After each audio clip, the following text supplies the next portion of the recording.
امری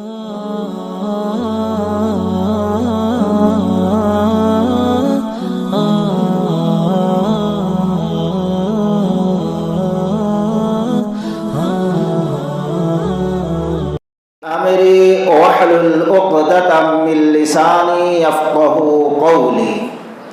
تمام قسم کی تعریف اور بڑائی سدا زندہ سلامت رب العالمین کے لیے سداوار ہے۔ بعدہ درود السلام کا تحفہ اللہ کے حبیب محمد الرسول اللہ صلی اللہ علیہ وسلم پر نازل ہو۔ ہم نے موقع ماحول کی مناسبت سے سورۃ النمل کی آیت پڑھی، اور شاید آپ لوگوں کو یاد ہوگا کئی مہینے سے جو موضوع چل رہا ہے وہ ہے علامات قیامت اور ہمارا معاشرہ۔ تو اسی سلسلے کی کچھ کڑیاں آج بھی میں رکھوں گا جو موقع اور ماحول کی مناسبت سے ہے۔ کوشش کروں گا قیامت کی چھوٹی نشانیوں میں سے 3 نشانی آج کے خطبے میں اختصار کے ساتھ رکھوں۔ میں سمجھتا ہوں اس سے پہلے 9-10 نشانیاں گزر چکی، اب اس کو دہرانا مناسب نہیں ہوگا۔ انہی نشانیوں میں سے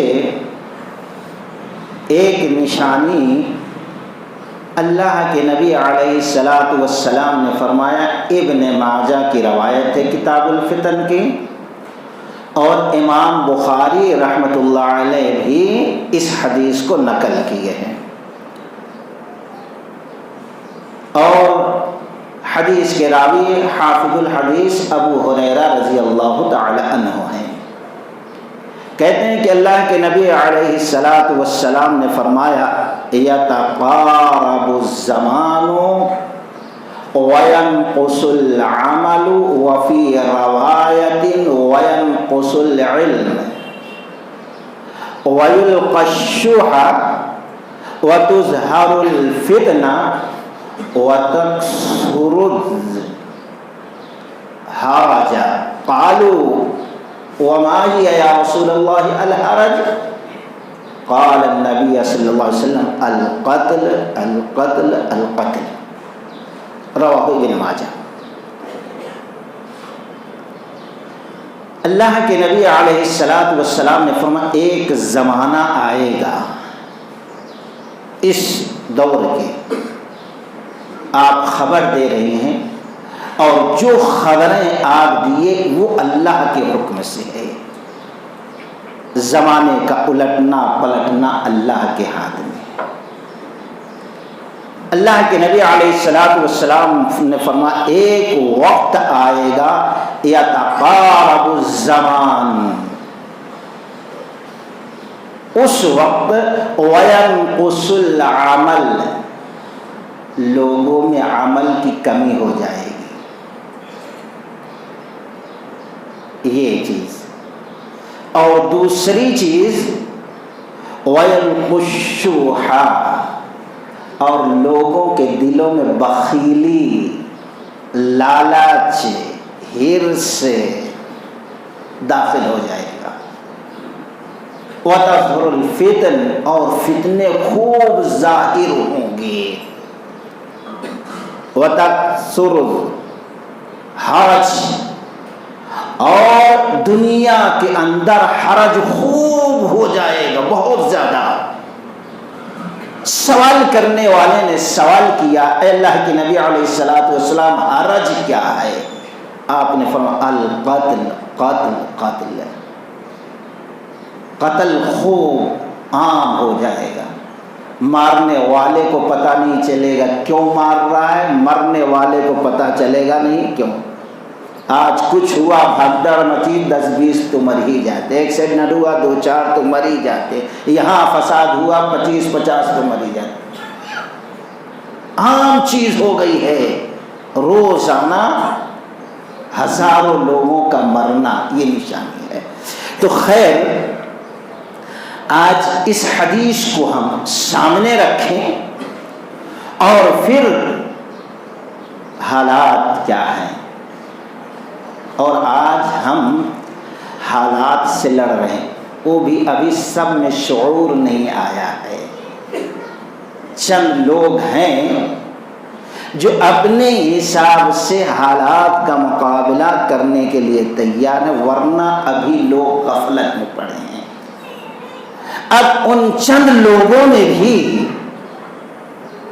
بہت چند لوگ ہیں جن کو حالات سے مقابلہ کرنے کا ابھی علم نہیں کیسے کیا جائے۔ آج دنیاوی جو کوششیں ہم کر رہے ہیں ٹھیک ہے، لیکن اس سے پہلے جو کوشش ہمیں کرنا ہے، مہینہ سے زیادہ گزر رہا ہے، مسجدیں ویسی ہی ویران ہیں۔ جو کوشش پہلے کرنا تھا، جو رسول کا طریقہ، صحابہ کا طریقہ، ہمارے اسلاف کا طریقہ تھا، وہ کوشش کے لیے ابھی ہم میں شعور پیدا نہیں ہوا۔ آج یہ قیامت کی نشانی ہے، ہمارے اندر عمل کی کمی پائی جا رہی ہے، حد درجے عمل کی کمی۔ نماز میں 10-20-50 لوگ، ریالی نکلو تو ہزاروں لوگ، جبکہ پہلے رب سے مانگنا تھا، پھر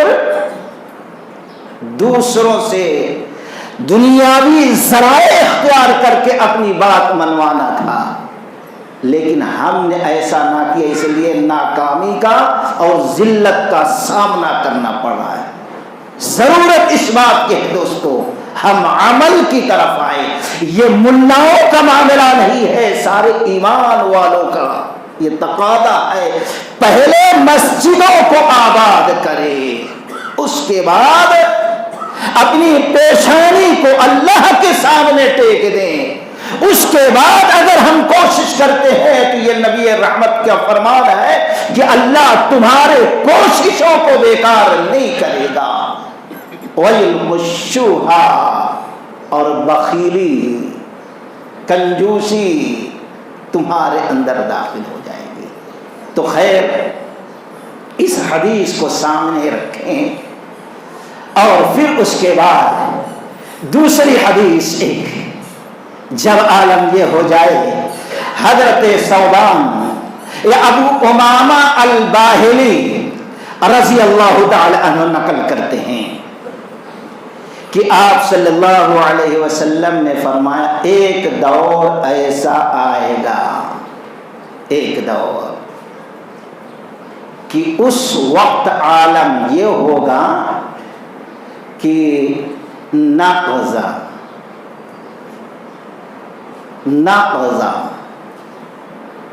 سب سے پہلی چیز، اس حدیث پہ غور کریں، نقض الحکم، نقض الحکم، وآخرهن الصلاۃ۔ مستدرک حاکم کی حدیث ہے کہ آپ صلی اللہ علیہ وسلم نے فرمایا، ایک دور ایسا آئے گا کہ لوگ اسلام کی ایک ایک کڑی کو الگ کرتے چلے جائیں گے، ایک ایک کڑی کو، ایک ایک کڑی کو چھوڑتے چلے۔ جب ایک کڑی اسلام کی چھوڑ گئی تو اس کو جوڑنے کی کوشش نہیں کریں گے، اب اس کے بازو میں جو دوسری کڑی ہے اس کو پکڑ لیں گے، دوسری بھی ٹوٹ گئی تو تیسری کو پکڑیں گے، اس کو لا کے کوشش کر کے جوڑنے کی کوشش نہیں کریں گے، تیسری ٹوٹ گئی تو چوتھی کو پکڑ لیں گے۔ ایسے ایک ایک کر کے یہ کڑیاں اسلام کی ٹوٹتی جائے گی، مسلمان چھوڑتے جائے گا، اور آپ نے فرمایا فَأَوَّلُهُنَّ، سب سے پہلا اسلام کی جو کڑی ٹوٹے گی، جو زنجیر کا وہ حلقہ اسلام کا ہے الگ ہوگا زنجیر سے، وہ ہے نقض الحکم، وہ ہے اسلامی خلافت کا ختم ہو جانا، اسلامی حاکم کا ختم ہو جانا۔ ایک اسلام کے موافق، شریعت کے موافق اگر لوگوں میں اقتدار پر ہوگا، اسلام کے موافق لوگوں کو دعوت دیتا ہوگا اسلام پر چلنے کی، اور قانون کے موافق زندگی گزارنے پہ لوگوں کو تلقین کرتا ہوگا، وہ اگر ختم ہو گیا تو پھر اب مسلمان کوشش نہیں کرے گا کہ ویسے حاکم، ویسا وزیر اعلیٰ، ویسا خلیفہ، ویسا امیر، ویسا رہبر، ویسا صدر ہم پھر لا کر اپنا رہبر مقرر کریں۔ کہاں ہے آج اس وقت ہم سب سے بڑے، پہلے جو سب سے بڑی کمی محسوس کر رہے ہیں وہ اللہ کی قسم اس وقت ہمارے پاس کوئی صحیح رہبر نہیں ہے، کوئی رہنما نہیں ہے، کوئی پیشوا نہیں ہے، کوئی امام نہیں ہے، جبکہ اسلام تو یہ حکم دیتا ہے۔ اللہ کی قسم جائز نہیں ہے کہ اگر آپ سفر کریں اور 2 آدمی 3 آدمی ہو تو بلا کسی رہبر امام حاکم کے ہم سفر کریں۔ ایک سیکنڈ بھی اسلام اجازت نہیں دیتا کہ بلا کسی رہبر کی ہماری زندگی آگے گزرے۔ یہی وجہ ہے کہ رسول اللہ صلی اللہ علیہ وسلم پیر کے دن وفات پائے، صبح کے وقت، چاش کے وقت، اور آپ کی لاش مبارک کب دفنائی گئی؟ چہارشنبہ کی رات کو۔ اصل کیا وجہ تھی؟ کیونکہ پہلے ایک حاکم رہبر مقرر ہو، پھر اس کے بعد رسول رحمت صلی اللہ علیہ وسلم کو نہلایا جائے، جنازے کی نماز پڑھے لوگ اور دفن کرے۔ ایک سیکنڈ کے لیے بھی اسلام پسند نہیں کرتا میرا بھائی۔ اور آج ہماری کوششیں جو چل رہی ہیں، اللہ کی قسم ایک صحیح حاکم ہوتا، رہبر ہوتا، پیشوا ہوتا تو شاید ہماری بات قبول ہونے میں اتنا وقت لگتا نہیں۔ یہ کبھی یہاں ضرورت ہے مسلمانوں کو۔ آج ہماری حالت بکریوں کی ہے، بلا چرواہے کہ کوئی ادھر جا رہا ہے، کوئی ادھر جا رہا ہے، کوئی ادھر جا رہا ہے۔ غور کرنے کی بات ہے دوستو۔ علامہ طبری رحمۃ اللہ علیہ طبری تاریخ طبری کے اندر جلد نمبر 3 میں ایک واقعہ نقل کرتے ہیں کہ جب رستم نکلا اپنی فوج کو لے کر تو اپنے ایک جاسوس کو حکم دیا، جاؤ مسلمانوں کے لشکر میں شامل ہو جاؤ اور ان کے حالات معلوم کر کے آؤ۔ جاسوس گیا وہاں پر اور مسلمانوں میں شامل ہو گیا، ویسے لباس، رہن سہن، سب کچھ دیکھنے لگا غور سے۔ تو دیکھتا کیا ہے، نماز کا وقت ہوتا تو مسلمان مسواک کرتا، وضو کرتا، نماز پڑھتا، اپنے اپنے حجروں کو چلے جاتا۔ واپس آ گیا سب دیکھ کر، رستم کے پاس پہنچا تو بتانا شروع کیا مسلمانوں کی حالت۔ کہا جب نماز کا وقت ہوتا ہے تو ایسا ایسا معاملہ ہوتا ہے۔ رستم پوچھتا گیا پورے حالت، آخر میں پوچھا یہ بتاؤ کہ مسلمان کھاتے کیا ہے، یہ بتاؤ۔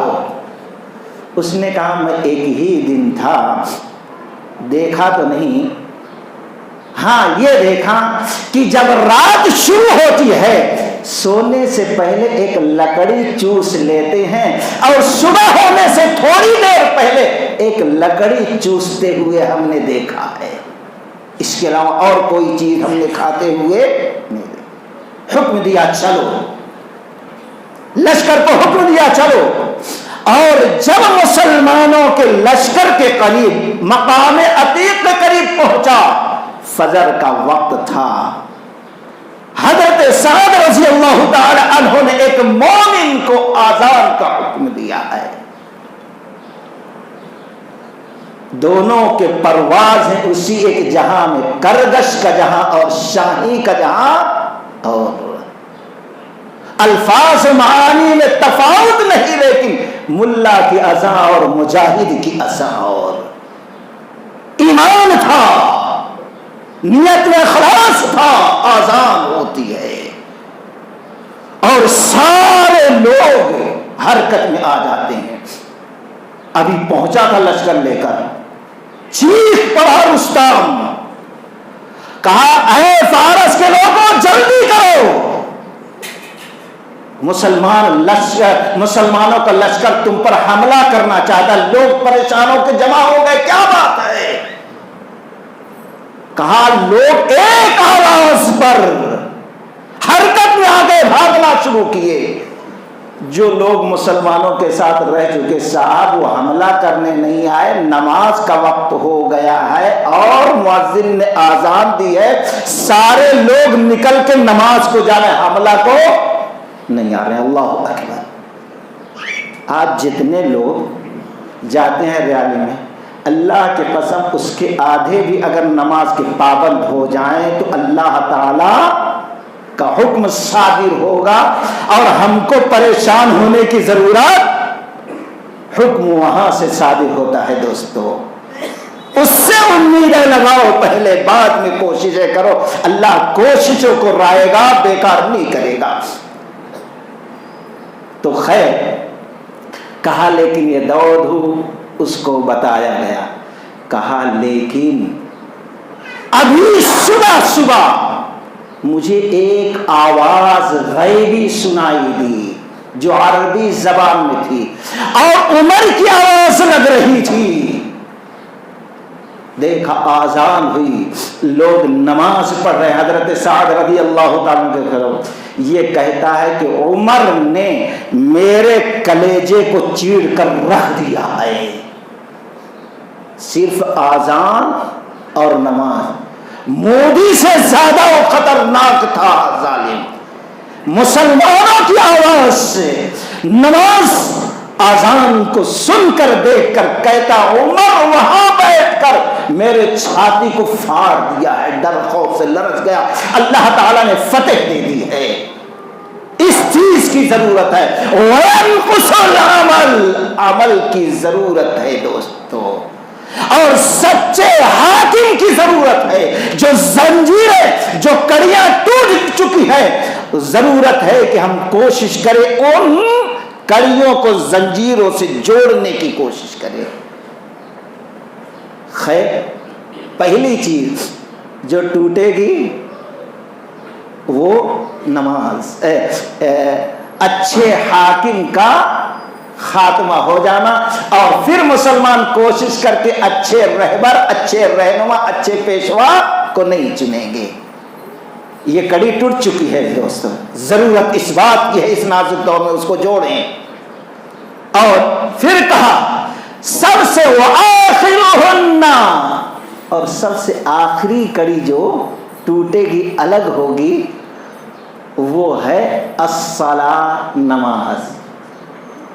وہ بھی ختم ہو چکی ہے دوستو، وہ بھی ختم ہو چکی ہے. اللہ ماشاء اللہ ہم نمازوں کو دیکھ سکتے ہیں جہاں سے اللہ فتح دیکھتا تھا. اور سجدہ روح زمین جس سے کام جاتی تھی اسی کو ترستے ہیں آج منبر و محراب. آج دنیا بھر کی تقاریریں نہ ہو جب لاکھوں لوگ جمع ہوتے ہیں، صرف مسلمان خاموشی سے وہاں جمع ہو کر نماز پڑھے، رب کعبہ کی قسم اللہ تعالیٰ کا وعدہ ہے ہم تم کو نجات دیں گے، یہ اللہ کا وعدہ ہے۔ طبقات ابن سعد کی روایت ہے، مصر فتح نہیں ہو رہا ہے، عمر بن خطاب رضی اللہ تعالیٰ نے گورنر کو خط لکھا، گورنر کو خط لکھا، اے عامر بن عاص اتنے دن گزر گئے، مصر فتح کیوں نہیں ہو رہا ہے، کامیابی کیوں نہیں مل رہی ہے، وجہ کیا ہے؟ کہیں تو ایسا نہیں ہے کہ تمہارے اندر بھی دشمنوں کی طرح دنیا کی محبت پیدا ہو گئی؟ سوال یہی کرتے ہیں، جیسے دشمن کے دل میں دنیا کی محبت، تمہارے دلوں میں شاید محبت پیدا ہو گئی ہے، ختم کرو اس کو۔ لمبا خط ہے، مختصر یہ کہ کہتے ہیں میں 4 آدمی کو بھیج رہا ہوں، ان میں سے چاروں میں سے ہر ایک 1000 شخص پر بھاری ہے، وہ 4,000 پر بھاری۔ جب جنگ کرنا تو ان کو سامنے رکھنا، اپنی نیت کو صحیح کر لو، دینی ایمانی ربانی نیت بنا لو، اور پھر اپنے گناہوں پر گڑ گڑا لو۔ کامیابی ملنے کا طریقہ بتاتے ہیں، اپنے گناہوں پر گڑ گڑا لو، نیک لوگ جو ہے ان کو آگے رکھو، اور سب آپس میں مل جاؤ، الگ الگ نہیں رہو۔ یہ ہے فاتح اعظم دوستو، اس کے ایک ایک لفظ پر غور کرو، اور ضرورت اس بات کی ہے اس کو اپنایا جائے، ایک ایک لفظ پر۔ اور پھر سب مل کر جمعہ کے دن توبہ کر لینے کے بعد جب زوال کا وقت ہوگا دشمنوں پر اس وقت حملہ کرنا، کیونکہ اللہ تعالیٰ کی رحمتوں کا نزول کا وقت ہوتا ہے، یہ رحمتوں کے نزول کا وقت ہے۔ اسی لیے محدثین نے کہا سورج اس دن یوں نہیں جاتا بلکہ یوں جاتا ہے، جمعہ کے دن، یہ جمعہ کی فضیلت ہے۔ ایک کامیاب حاکم، رہبر، رہنما بتاتا ہے کیسے تم کو دنیا فتح کرنے کا طریقہ، کیسے تم فتح یاب ہو سکتے ہو۔ جمعہ کے دن توبہ کر کے مل کر زوال کے وقت حملہ کرو دشمن پر۔ یہ خط سارے لشکر والوں کو سنا تو اسی وقت عمرو بن عاص رضی اللہ تعالیٰ عنہ نے لوگوں کو بلایا اور پھر کہا وضو کرو۔ خط سنانے کے بعد وضو کیا گیا، 2 رکعت نماز پڑھی، اور ان میں 4 لوگوں کو آگے رہنما بنا کر بڑھایا گیا۔ رب کعبہ کی قسم تھوڑی دیر میں اللہ نے فتح یابی عطا کر دی ان کو۔ یہ ہے، لیکن آج جس نماز کے ذریعے اللہ تعالیٰ کے بندوں نے بڑے بڑے ملک فتح کیے، آج اسی نماز کے لیے ہم کو وقت نہیں ہے۔ تو یہ قیامت کی نشانی ہے، ایک ایک زنجیر ٹوٹ رہی ہے اور ہم جوڑنے کے لیے تیار نہیں ہے۔ دوستو اگر ہم مصیبتوں سے نجات پانا چاہتے ہیں، سب سے پہلے اللہ سے اپنے تعلق کو مضبوط کریں۔ قرآن کہتا ہے اَمَّن يُجِيبُ الْمُضْطَرَّ إِذَا دَعَاهُ وَيَكْشِفُ السُّوءَ وَيَجْعَلُكُمْ خُلَفَاءَ الْأَرْضِ أَإِلَٰهٌ مَّعَ اللَّهِ قَلِيلًا مَّا تَذَكَّرُونَ۔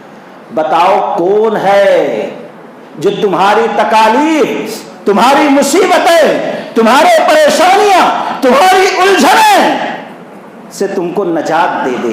اَمَّن يُجِيبُ الْمُضْطَرَّ إِذَا دَعَاهُ وَيَكْشِفُ السُّوءَ وَيَجْعَلُكُمْ خُلَفَاءَ الْأَرْضِ، کون ہے جو زمین پر تم کو حاکم بناتا ہے، خلیفہ بناتا ہے؟ أَإِلَٰهٌ مَّعَ اللَّهِ، کیا اللہ کے ساتھ علاوہ کوئی اور ہے جو اللہ کے علاوہ تمہاری مصیبت دور کر سکے، تمہارے قدم کو زمین پر جما سکے؟ أَإِلَٰهٌ مَّعَ اللَّهِ، کیا اللہ کے علاوہ کوئی معبود ہے؟ رب کو ہم نے معبود ایسے مشکل وقت میں نہ مانا، پیشانی کو نہ ٹیکا، دوسروں کو پر یقین ہے۔ تو دوستو پہلے اللہ سے تعلق مضبوط کرو، احکام الہی پہ عمل کرو، تمہاری کاوشیں بیکار نہیں ہوگی. اللہم اللہ قریب. اللہ کہہ رہا مگر تھوڑے لوگ سبق حاصل کرتے ہیں. تو ایک چیز یہ ہے کہ عمل سے لوگ دور ہو جائیں گے. علم خوب ہوگا, بحث مباحثہ خوب ہوگی, لیکن عمل پیچھے. آج بہت سے لوگ کہتے ہیں مولانا دعا کرو, مولانا قنوت نہ کرو. بھائی آپ بھی آؤ, دعا کریں گے, فجر میں نہیں آنا ہوتا. دیکھو یہ ہے, خالی مولوی دعا کرے, امام دعا کرے, ان کو اٹھنا ہوتا نہیں. کہاں ایمان باقی رہ گیا دوستوں؟ ہر ایک کو اصلاح کی ضرورت ہے. اور اسی طریقے سے قیامت کی ایک نشانی میں اللہ کے نبی علیہ الصلاۃ والسلام نے فرمایا کہ ایک وقت ایسا آئے گا کہ عرل اسلام و عروہ, ایک وقت ایسا آئے گا اسلام پر کہ سارے لوگ مل کر مسلمانوں پر ایسا حملہ کریں گے, ٹوٹ پڑیں گے, جیسے کہ ایک شخص کھانے کے دسترخوان پر لوگوں کو بلاتا ہے تو لوگ ٹوٹ پڑتے ہیں بھوکے بھیڑیے کی طرح. اگر حدیث سمجھ میں نہ آئے تو دیکھ لو, ولیمے وغیرہ کی دعوت میں جاؤ اور تھوڑی دیر ہو جائے تو کیسے ٹوٹ پڑتے ہیں. ایسا معلوم ہوتا مہینوں سے کھانا نہیں. یہ ہے جانور کرام. کہا ایسے مسلمانوں پہ ٹوٹ پڑے گی. تو پوچھنے والے نے پوچھا اللہ کے نبی علیہ الصلوۃ والسلام کیا ہم تھوڑے تعداد میں ہوں گے؟ آپ نے فرمایا تعداد بہت ہوگی. تعداد وَلَكِنَّكُمْ غُثَّاءٌ كَغُثَاءِ, لیکن سیل رواں میں خس خاشاک کی طرح بہنے والے تینکے کی حالت تمہاری ہوگی. سیل رواں, بارش ہوتی ہے, پانی تیزی سے بہتا ہے تو اس پر آپ دیکھیں گے سفید سفید کف اونچا رہتا, بڑا موٹا رہتا, لیکن کوئی وزن نہیں ہوتا. اور دوسری چیز ہے پتے وغیرہ بہتے ہوئے چلے جاتے. آپ نے فرمایا یہی تمہاری حالت, تعداد بہت ہوگی. اور دوسری چیز تمہارے دشمنوں کے دلوں سے تمہارا رعب, تمہارا خوف, تمہارا ڈر خود اللہ نکال دے گا. کیوں نکالے گا؟ یہ اللہ نے عذاب مسلط کیا ہے, مصیبت مسلط کیا ہے, کوئی انسان کی مسلط کرتا نہیں ہے. مودی خود مسلط نہیں ہوا. حدیث پر غور کرو دوستو, اللہ تبارک و تعالی تمہارا رعب, ڈر, خوف دشمنوں کے دلوں سے نکال کر پھینک دے گا. جہاں پہلے بڑی بڑی فوجیں مسلمانوں سے لرزتی تھی, آج دشمن کا ایک چھوکرا جو ہے تمہارے سامنے سینہ تان کے جاتا ہے, گالیاں دے کے جاتا ہے, ڈرا کے جاتا ہے. تنکے کی حالت ہو گئی ہماری دوستوں. اور پھر آپ صلی اللہ علیہ وسلم وَلَا يَقْذِفَنَّ فِي قُلُوبِكُمُ الْوَهْنَ, اور اللہ تعالیٰ تمہارے دلوں میں وہن کی بیماری ڈال دے گا. فَقَالَ قَائِلٌ وَمَا الْوَهْنُ يَا رَسُولَ اللَّهِ, سوال کیا صحابہ نے